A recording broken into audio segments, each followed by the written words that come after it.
जेव्हा लॉकडाऊन लागला तेव्हा गावले गेलो. गावले गेल्यानंतर त्याच्या बादमध्ये मी इकडे दोन दीड वर्ष आल्यानंतर मी इकडे पाहिलो की माझ्या शाळेची पेंटिंग होऊन होती. माझी शाळा खूप सुंदर दिसत होती. ते फॉर्म्युले सतत डोळ्यासमोर असल्यामुळे ते आमचे तिथल्या तिथंच पाठ होऊन जायचे आणि डायग्राम पण होते बायोलॉजीचे जे आम्हाला रोज डोळ्यासमोर असताना ते पाठही होऊन जायचे.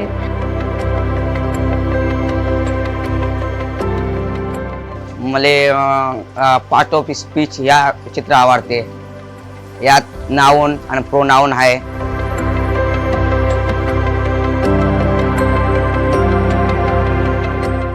या पेंटिंगमुळे आम्हाला अभ्यासात मदत होतच आहे, पण आम्हाला भविष्यात पण मदत होते की आम्हाला काय करायचं आहे आणि काय बनायचं आहे.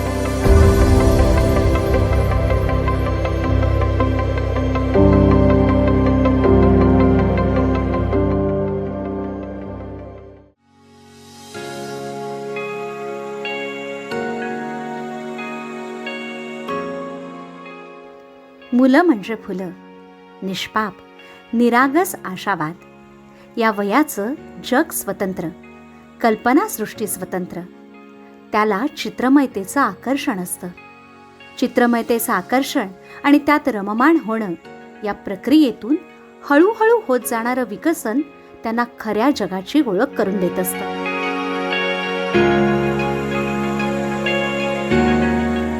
मुलांचं हे मानसिक विश्व ओळखून शिक्षण तज्ज्ञांनी बाला ही संकल्पना मांडली. बाला BALA म्हणजे बिल्डिंग ॲज लर्निंग एड. जे शिकायचं आहे ते ज्ञान जर अवतीभोवतीच्या वातावरणात चित्रमय पद्धतीनं त्यांच्यासमोर प्रगट झालं तर तो आशय सहज हसत खेळत ते आत्मसात करतील. शिक्षण सक्तीचं न वाटता मुलांमध्ये त्याची आसक्ती निर्माण होईल.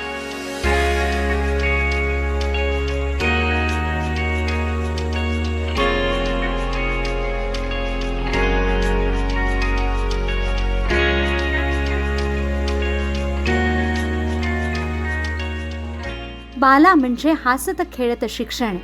बाला म्हणजे नवप्रतिभेचं मंथन. चित्र माहिती सवे बोलती भिंती, घ्या जाणूनी मजला सुखे करा संवर्धन. बाला या संकल्पनेत बालमनाला साद घालणारं मर्म दडलं आहे. या संकल्पनेनुसार शाळा केवळ फळा नाही, ज्ञान ही अविरत चालणारी प्रक्रिया आहे. फळ्यावरील पुसल्या जाणाऱ्या अक्षराप्रमाणे ते पुसल्या जायला नको, तर झाडांच्या मुळापर्यंत जाणाऱ्या पाण्याप्रमाणे ते विद्यार्थ्यांच्या मनाच्या जाणीवेच्या मुळापर्यंत जायला हवं.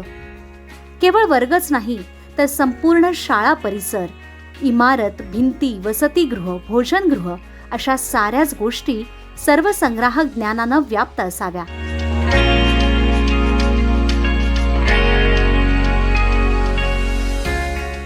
या पेंटिंग करून घेतल्यानंतर वसतिगृहाचे विद्यार्थी हे आपापसात जेव्हा चर्चा करतात त्या पेंटिंगला बघून चर्चा करतात. त्यामध्ये पिअर लर्निंग आहे, ग्रुप लर्निंग आहे. बाला पेंटिंगसोबतच पेअर लर्निंग, ग्रुप लर्निंग किंवा विषय मित्र हे भविष्यवेधचे जे प्रकार आहे हे त्यामध्ये अंतर्भूत झालेले आहे. म्हणजे पेंटिंग बघून विद्यार्थी एकमेकाशी सोबत पेअरनी चर्चा करतात, ग्रुपनी चर्चा करतात, त्यांचे विषय मित्र आहे ते चर्चा करतात. याच्यामध्ये त्यांच्या रोजच्या जीवनामध्ये जे काही बदल घडू शकतात अशा प्रकारच्या ह्या बाला पेंटिंग आम्ही केलेले आहे.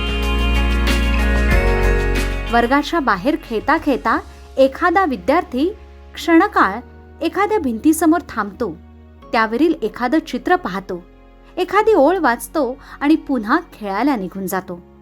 पण हा छोटासा क्षणही किमया करून जातो. त्याच्या नकळत त्याला ती ओळ अवगत झाली असते, केवळ तात्पुरती नाही तर आयुष्यभरासाठी. बाला या संकल्पनेनं ही किमया शक्य झाली आहे.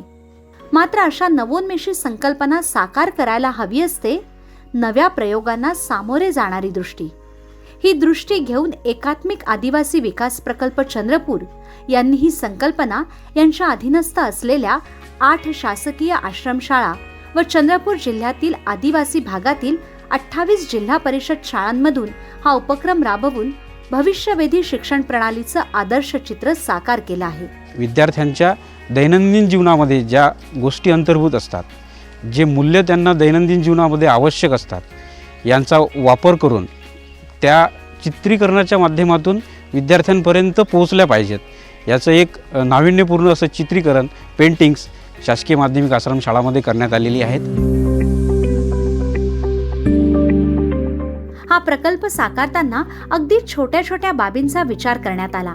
शाळेचे वर्ग, बाहेरच्या भिंती, दारं, खिडक्या, अंगण, झाडं, स्तंभ या साऱ्यांचा वापर करून अभ्यासक्रम, मूल्य शिक्षण आणि व्यवहार ज्ञान या 3 मूल्यांना प्राधान्य देत या माहिती चित्रांची आखणी केली आहे. 1ली पासून 12वी पर्यंतच्या वर्गात त्यांच्या अभ्यासक्रमानुसार गणित, विज्ञान, भाषा, सामान्य ज्ञान याची माहिती भिंतीवर आरेखित केल्या गेली आहे. किंबहुना भिंतीवरची जागा प्रत्येक विषयाला योग्य न्याय देत विभागल्या गेली आहे. यात पुस्तकं आहेत, परीक्षण नळ्या, शरीराची माहिती, ऋतू परिवर्तन, हृदय, यकृत, प्राथमिक उपचार, भिंतीवर इंग्लिश शब्दांचे अर्थ, रंग, भारताचा नकाशा, त्यातील वेगवेगळे प्रदेश. 5व्या वर्गापासून संगणक, त्याचं प्राथमिक ज्ञान. पुढे वरच्या वर्गात राष्ट्रपती निवडणूक, संसद, संसदीय पद्धत, अध्यक्षीय पद्धत, मूलभूत हक्क, व्यसनांनी होणारे आघात, आदिवासी विद्यार्थ्यांसाठी विविध योजनांची माहिती. 11वी आणि 12वी विज्ञानाच्या वर्गात 4 भिंतींवर गणित, भौतिकशास्त्र, रसायनशास्त्र, जीवशास्त्र या विषयांना प्राधान्य देत त्या विषयांचं सूत्र आणि प्रमेय, महत्वाची माहिती अशा सगळ्या विषयांना कवेत घेत येथे रेखांकित केले आहे. केवळ हा प्रयोग इथेच थांबत नाही, तर अगदी भोजन शाळेच्या भिंतीचा सुद्धा कल्पकतेनं वापर करत जीवनसत्वांची माहिती देण्यात आली आहे. त्यासोबतच शरीर संगोपनाच्या दृष्टीनं योगासनं, प्राणायाम, त्याच्या मुद्रा याचीही महत्त्वपूर्ण माहिती देण्यात आली आहे. आदिवासी विद्यार्थी विद्यार्थिनींना लैंगिक शोषणाच्या संदर्भात जाणीव, जागृती व्हावी या हेतूनं त्यावर उपाय म्हणून चांगला स्पर्श, वाईट स्पर्श याचंही मार्गदर्शन करण्यात आलं असून पोक्सो कायद्यातील तरतुदींची माहितीही देण्यात आली आहे. गुड टच आणि बॅड टच, सुरक्षित स्पर्श आणि असुरक्षित स्पर्श हे काय आहे, लहान ते मोठ्या मुलांना सुद्धा समजायला पाहिजे, जेणेकरून आजची मुलं त्यापासून गुड टच काय आणि बॅड टच काय आहे हे समजून स्वतःला ते सुरक्षित ठेवतील. यासोबत राजकारण, क्रीडा, समाजकारण या क्षेत्रातील मान्यवरांची चित्रही येथे रेखाटली असून त्यांची माहिती विद्यार्थ्यांना प्रेरणादायी आहे. विकसनाच्या प्रत्येक टप्प्यावर विद्यार्थ्याला सहाय्यकारी ठरेल अशा प्रत्येक बाबींचा विचार हा प्रकल्प साकारताना केला गेला आहे. हा उपक्रम नाविन्यपूर्ण तर आहेच, पण आदिवासी विद्यार्थ्यांचा सर्वांगीण विकास करणारा आहे. अभ्यासक्रमीय माहितीच्या अनुषंगानं पाठ्यक्रमांचं ज्ञान विद्यार्थ्यांमध्ये सहजगत्या दृढमूल करणं, बोधकथा, सुविचार, महनीय व्यक्तींचं चरित्र, नीती नियम यांच्या माध्यमातून मूल्यांचा विचार आणि संस्कार रुजवणं आणि देश, समाज, सामाजिक चालीरीती, परंपरा, विज्ञान आणि सामान्य ज्ञान, दैनंदिन जीवनाला उपकारक माहिती, मासिक पाळीतील स्वच्छता, शारीरिक स्वच्छता यांच्या माध्यमातून मूल्य शिक्षण आणि व्यवहार ज्ञान या 3 मूल्यांना प्राधान्य देत हा उपक्रम साकारला गेला आहे, हे यातील वैशिष्ट्य होय. जी काढलेली चित्रकला इतकी सुंदर आहे का विद्यार्थी आपोआप जो जर अप्रगत असेल तो प्रगत लेवलवर कोणत्या दिशेने पोहोचेल हे नक्कीच यातून घडणार आहे. मी म्हणतो खरंच ही चित्रकला अगोदर काढायला हवी होती, परंतु आता मात्र काढली तरी काही का असेना, पण यातून खूप मोठा परिणाम आमच्या विद्यार्थ्यावर होईल. विद्यार्थी नक्कीच यातून साक्षर होतील. या संपूर्ण प्रक्रियेतून एकत्र शिकण्याचा अनुभव वाढीस लागल्यामुळे पालकांचा आणि विद्यार्थ्यांचा आदिवासी आश्रमशाळेत प्रवेश घेण्याकडे कल वाढतो आहे. इतिहासाच्या पुस्तकात बहुत कठीण जात होते, मग आपल्याच वर्गात त्यांनी चित्र काढून ठेवलं तर बहुत सोपी जात होते. व्यायामची माहिती मिळतात, थोर पुरुषांची माहिती मिळतात, जिल्हे व राज्य हे सगळ्याची माहिती मिळतात. चित्र वगैरे काढणं आहे, पेंटिंग वगैरे, त्यामधून कसं राहणीमान, स्वच्छ कसं राहायचं, हे खूप काही माहिती मिळते.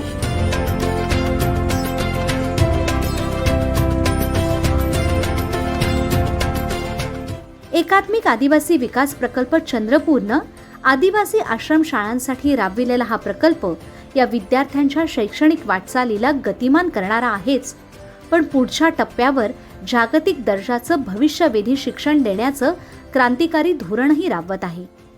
हार्वर्ड गार्डनर या अमेरिकन शिक्षण तज्ज्ञानं 9 प्रकारच्या बुद्धिमत्ता अधोरेखित केल्या आहेत.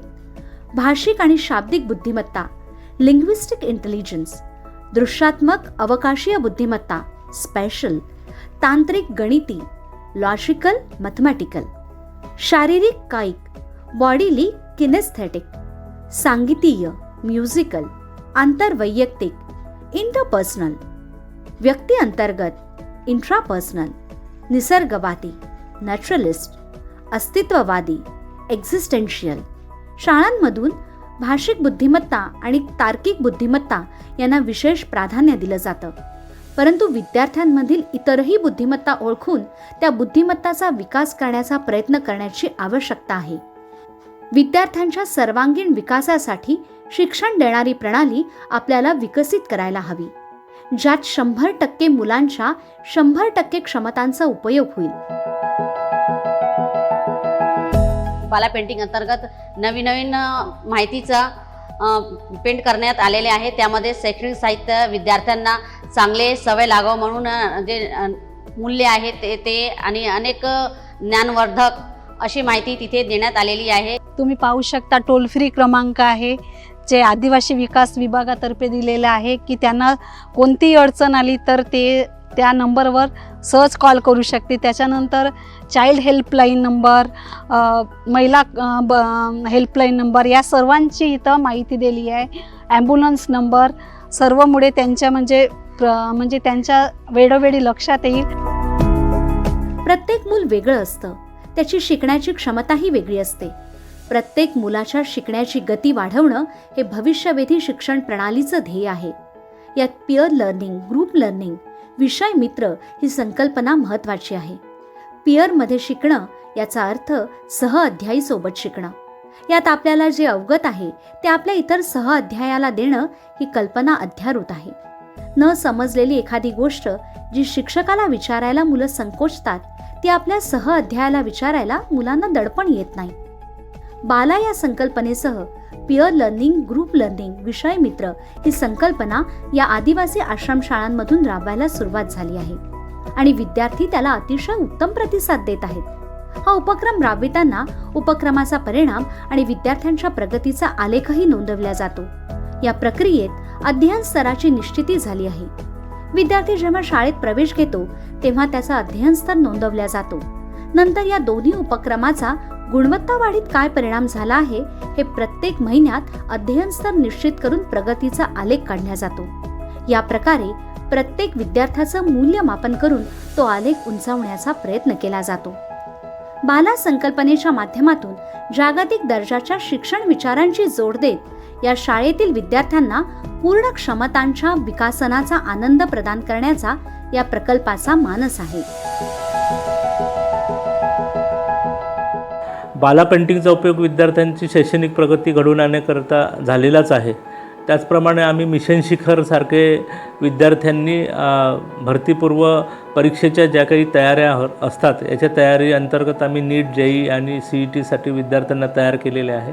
त्याचप्रमाणे शहराच्या विद्यार्थ्यांसारखे आम्ही आमच्या आदिवासी आश्रमशाळेच्या विद्यार्थ्यांसुद्धा त्यांची सर्वांगीण विकास व्हावा यासाठी समर कॅम्पसारखे उपक्रम 1 महिन्याचा समर कॅम्प आमच्या आदिवासी विद्यार्थ्यांसाठी आम्ही घेतलेला आहे. एकंदरीत आदिवासी विद्यार्थ्यांची पूर्ण शैक्षणिक प्रगती व्हावी हाच त्यामागचा उद्देश आहे. एकात्मिक आदिवासी विकास प्रकल्प चंद्रपूरनं आदिवासी विद्यार्थ्यांच्या आयुष्यात नवोन्मेषी उपक्रम राबवित त्यांना जागतिक दर्जाचे नागरिक होण्यासाठी आत्मविश्वासाचं बळ पुरवित आहे. याबद्दल निश्चितपणे म्हणता येईल, बाला म्हणजे नवदृष्टीचा नवोन्मेषी संकल्प, बालजगाच्या तन्मयतेचा इथे विकल्प.